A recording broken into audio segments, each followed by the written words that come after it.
in order to become the big fish in the small pond, you need to define the pond. Okay, you need to define. In marketing, there is a term that if you cannot define them, you cannot find them. Okay, if you cannot define them, you cannot find them.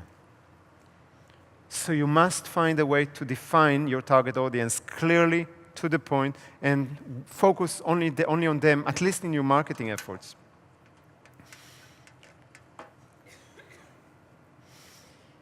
And there are 3 ways to define your target audience. Or 3, don't know if that's 3 ways or 3 factors that you need to consider. 3 ways, let's call it 3 ways. Okay? The first way to define your target audience is from scratch. From scratch, those are the people that are most likely to buy what you offer. And this is what we're going to do in a moment. It's basically you're looking for those people that are most likely to buy what you offer. Those of you that don't have a business yet, you're the lucky ones for this. For you, it's very easy. You don't have any business, you don't have a product or service anywhere. So you start with choosing your target audience and you find out who are the most likely to buy from you. So that's when you start from scratch. There's another way that you can also do from scratch, and this is for some people might be more interesting, is to look for the people that you're most excited to work with. That you're most excited to work with. For you, as a person. This is not going to make your business huge, but it's going to make you very, very happy doing the work. I'll give you the example from my life. Because as soon as I got the point of target audience, I always looked for who is the most likely to buy from me and focused on them. That's what I did. So we figured out that small businesses in the service industry that have something to contribute to the world are people that are most likely to buy from us because they will resonate with our value. And from there, I worked. That was fantastic. This is you.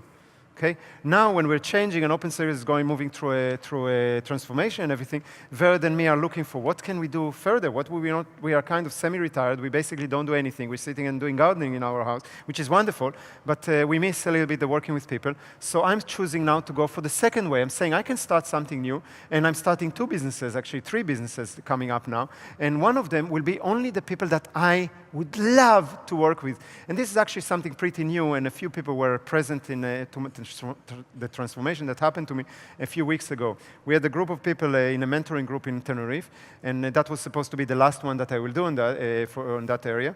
And it was wonderful. It was a wonderful week. Can I have the people that were there in Tenerife last week or 2 weeks ago? Can you stand up for a second? Just, Ino is also here. Yeah, we have a few of you. And Bianca there in the team. So if you didn't see each other, guys, you're all here. So it was a group of 14 businesses. Thank you, guys. Just to show you that if you want to talk to them later about it. So there was a group of 14 businesses. I can only work with small groups. Actually, 12 businesses, 14 people.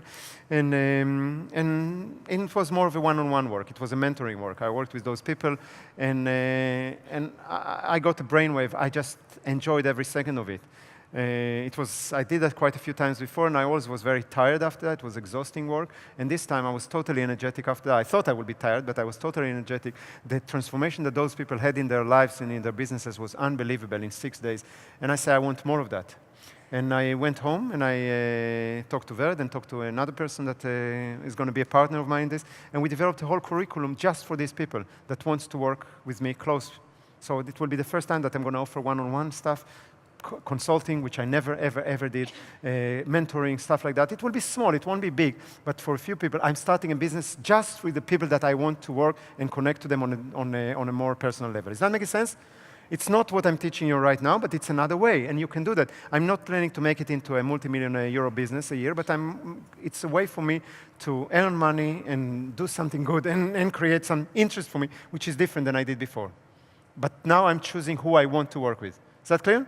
So that's the second way to choose. A third way to choose, and that's for those of you that have already businesses, especially those of you that have businesses that works. So let's take the people that are having 100,000 euros and up. For you, there's a third way, which I never taught before, but I think that you need to know that it's really important, is actually choosing your target audience based on the clients that you already have.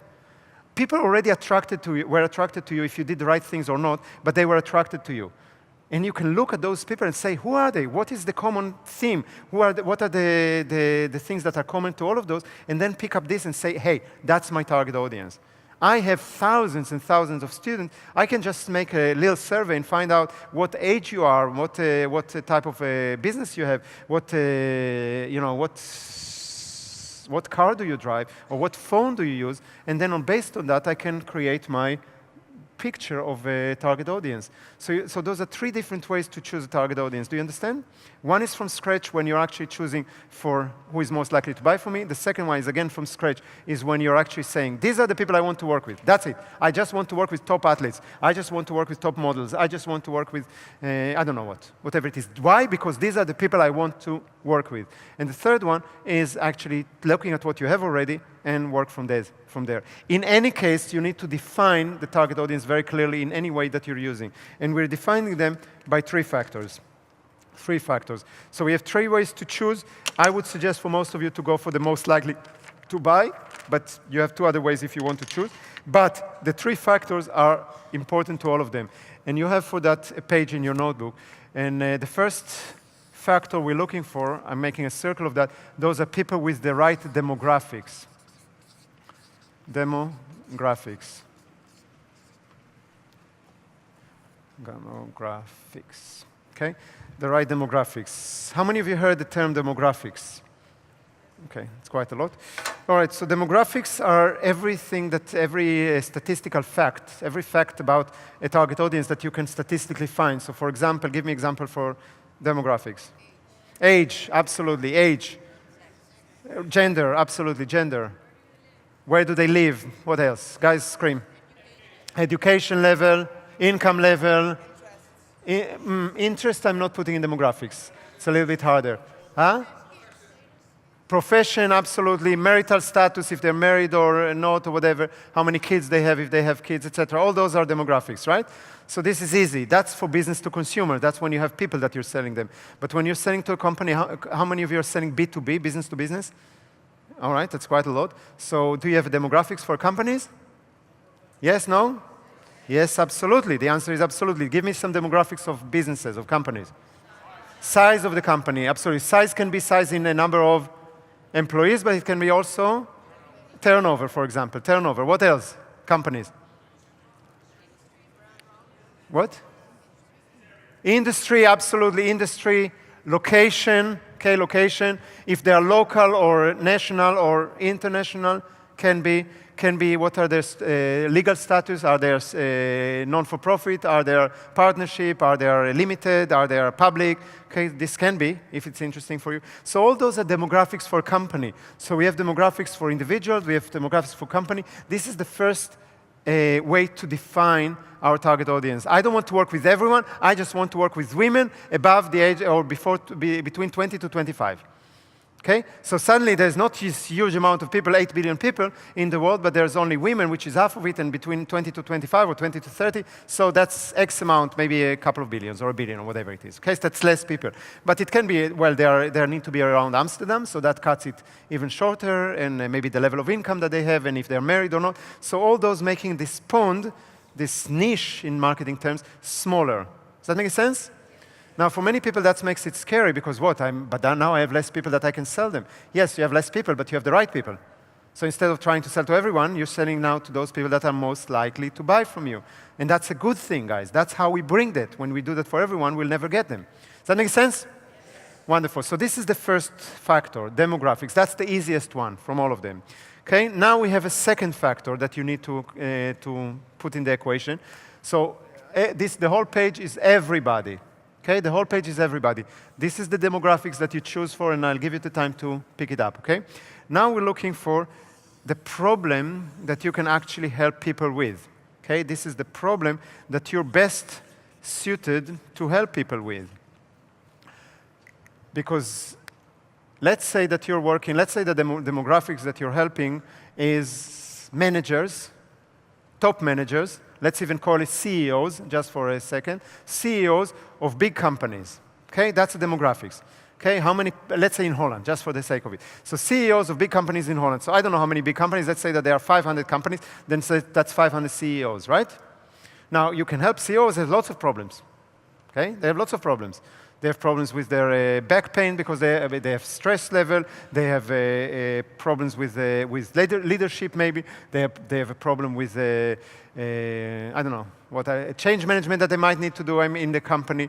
They have to know how to, yeah, we talked about leadership. Anyway, there's different problems. Now, you don't, even if you can help them with all of those, that will be a mistake. Okay, even if you can help them with everything, that would be a mistake to communicate that, because then you're not looking like a specialist or an expert. You want to focus on 1 or 2 problems where you can help them the most. Later, if you think that you can help them with something else, that's great, but not in front. Okay, that's why we don't push on you everything that we can help you with. That's why we don't offer you in the business bootcamp, hey, listen, I can teach you how to write your book in 28 days. I can do that, but let's first deal with what you need first, okay? That's the business. Let's take care of that. Okay, I can teach you a lot of other things, but I'm focusing on the problems that right now are the most acute, and I'm the best one to solve it. So you need to figure out, so let's say that the problem that you can help is to help those top managers, those CEOs of big companies, to help deal with stress. Okay, just for the sake of the example. Okay, so you help them deal with stress. Is that making sense? Now, you as a stress relief expert, you know that you can help with the same tools, with the same strategy. You can help top managers, but you can also help a working mom. You can also help football players. You can also help, I don't know, financial brokers. Would you agree? Same thing. I don't care.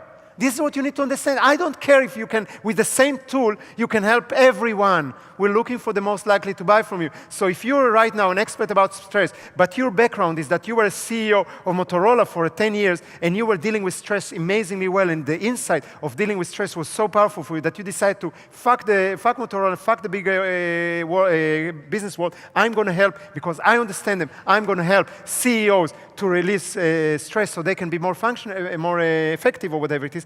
Now, there is people that are most likely to buy from you are the managers and not working moms. Would you agree?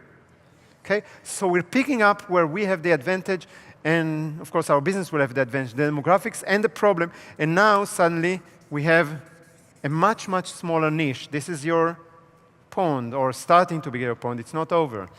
But we're not looking for all the problems you can work with the CEOs, and we're not looking for all the people that could use stress relief. We combine them. We only use the CEOs that could help, that could get help in stress reduction. Are we clear?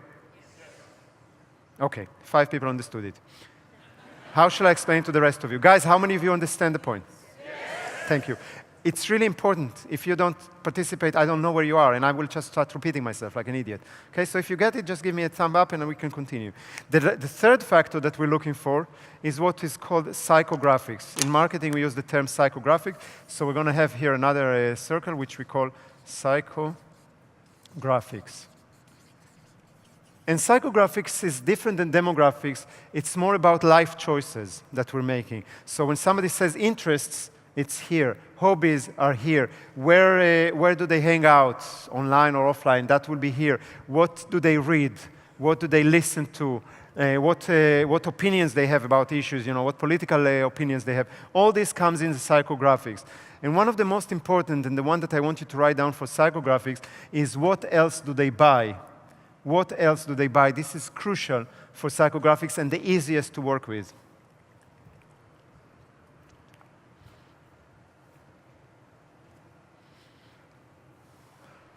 So I'm not sure how you can market for yourself, but this part where we have the demographics and the problems meet, this is actually where your target audience is. Sorry, this is your target audience. Sorry. Okay? This is your target audience, is where your problem and demographics meet. So CEOs with a stress problem, that's your target audience. Is that understood? What the psychographics add, and you will not find it in any marketing material ever in the world. I don't know why they don't get it. But this group, when the demographics, you add the demographics, then we get this group, which is actually telling us where to find them. Psychographics help us to find them. So this is your target audience, but this is the target audience that you know where to find, and easy to find. And those are the ones you want to focus on. So this one is your target audience. This one is where you find them. And this is crucial.